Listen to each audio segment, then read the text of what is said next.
So, I am back dealing with one issue that I've had since the beginning of the year, since I embarked on doing my brakes. At the beginning of the season, this year, 2022, replaced my calipers, my rotors, my pads, the back drums, and shoes, and a few other parts. Everything was wonderful. I thought, I painted everything. I painted the hub. I cleaned up everything. I painted the brand new drums in the back. Painted even the rotor dust protector. So, went on the road, and after about 400 to 500 kilometers, the squeaking noise begins. And so has my journey for 2022. If you look at my last few posts on this subject, you'll see that I've exhausted everybody's suggestions, from MG experience to mechanics to fellow MG members. I've done everything. I've cut the pads or cut a groove in the middle. I've chamfered 45-degree angles on the edges. I've tried putting back plates on the pads with all the different types of, you name it. I've tried it, and I got tons of them. I then even put PTFE or whatever, Teflon tape. So the last time I did this, I put Teflon tape, I cut a slot, tried new pads, and everything was perfect. And I went 1,000 miles, not even a squeak. Then 2,000 miles, not even a squeak. And now I'm hitting about 3,000 miles, and back comes the squeak. So I've absolutely had enough of this. I really don't know what to do. So first of all, what I've done is I had my old calipers, Lockheed, not the ones from Moss that are made in China. I had them rebuilt. And from a previous post a week ago, I painted them with high temperature paint. And I did not paint the bottom parts where the pads sit and or the rubber or the pistons. So now I intend to put these back on the car. So I'm going to go back to the Lockheed thinking that there's something different. And the reason I think that is because where the pads sit on the bottom and the top here, okay, on the ones on the car, the last time I looked, they had grooves actually in the metal of the calipers. Basically where the pads were vibrating, and it actually made an indent into the metal. Which seems weird for me because there's no real pressure other than vibration. And therefore, why would the metal groove in? So for me, the metal is different than the original Lockheed, obviously. What's the difference? I'm not quite sure.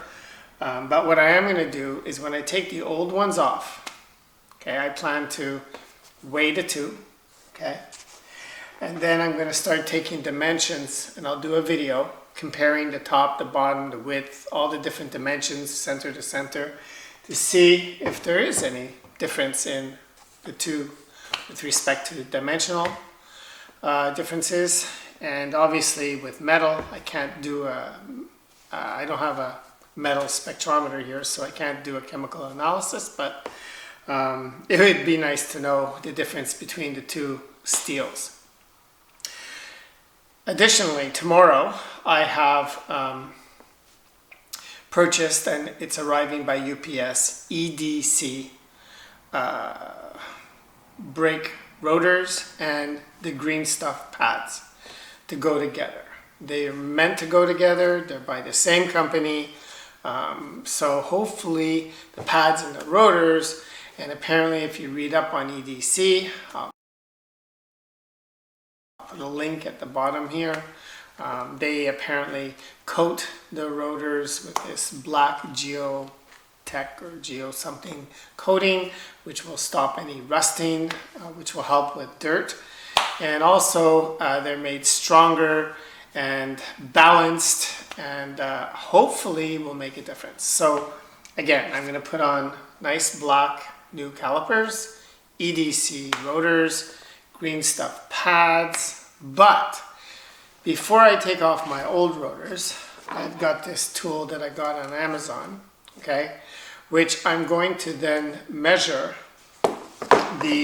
according to the book, according to this MG manual, I want to have a run out so that it doesn't exceed 0.003 of an inch, okay, 0.003. So I'm going to measure these rotors. So, you know, there's a few things that, after everything I've done, there's a few things that I question. Number one, the new caliper versus the original caliper, the material, the dimensions. But in addition to that, I didn't measure my rotor when I put it on because I didn't have this fancy tool. But after all of the frustrations I've currently had, I decided to fork out the money to get this, and I'm going to measure the rotors as is, okay? Because the more information I have, the more it'll help others try and solve this squealing problem. So obviously if we have, like I've read in some cases, people having not 2 or 3 thou, but up to 33 thou.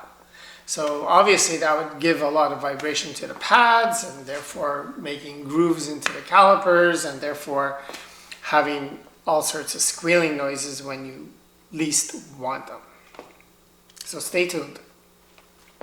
The first thing I'm going to do today, the new pads and the new rotors, is I'm taking off my old calipers, and like I said, I'll be emptying them, weighing them, and doing a dimensional inspection and see if at all there's a difference, okay? Then I will be putting everything back together with the new rotor and the new back plate. So I got new ones because since I'm taking them all apart, I kind of regretted last time. I kind of scraped or brushed as much rust off as I could and then put on a coat of paint, but I don't know how long that's going to last. So here's a brand new one, and hopefully that won't be a problem putting on, but you never know. I could break some bolt, could be seized, could be an issue. That wouldn't surprise me on an older car. And then this weekend we're going on 2 runs, one in the Montreal MG Car Club. We're going up to the Laurentians for a serpentine run to see the fall leaves and have lunch. And hopefully on Sunday, I'll be going to the Ottawa MG Club run, which is called the OMGC Leaf Color Run. And it ends up also with a lunch. So that'll be a lot of kilometers. That'll be over 1,000 kilometers for sure in those 2 days. So hopefully I'm not squeaking on the first 300, because at that point I really don't know what I'm going to do other than, I don't know, get headphones or earmuffs or earplugs or don't know.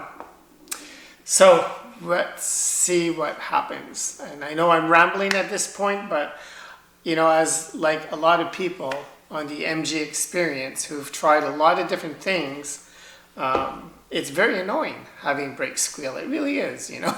It really, and mine, I don't know about everybody else, but mine squeals when you least want it to.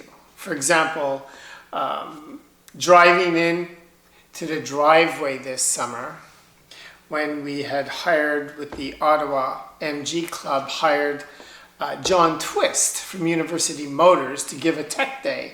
And here I come driving in early before anybody because I was bringing donuts and some stuff to unload with plates and everything. And I drive up the driveway and it was fine the whole way there, but as soon as I got in front of John Twist, what does my car do? as it comes to a stop. Like, really? Like, that's, you know, that's a car with attitude.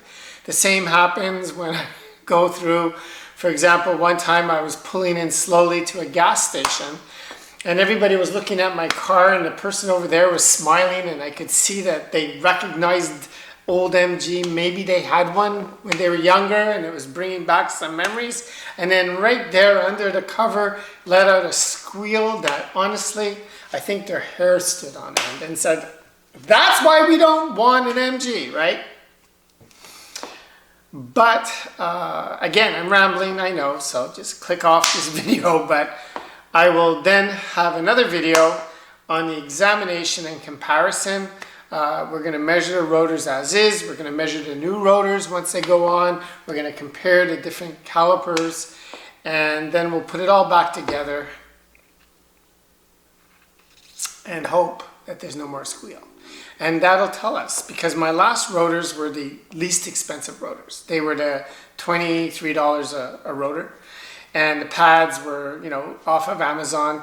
I tried a pair of Napa. I tried a pair that came from Moss. And the last ones that lasted the longest without squeal, but it's not fair to say it's because of them. I had cut, you know, all this stuff to them. Anyhow, let's go. Let's get it done. I'm going to start jacking up the car. I've cleaned up my garage so that I can make a mess again. And off to the races.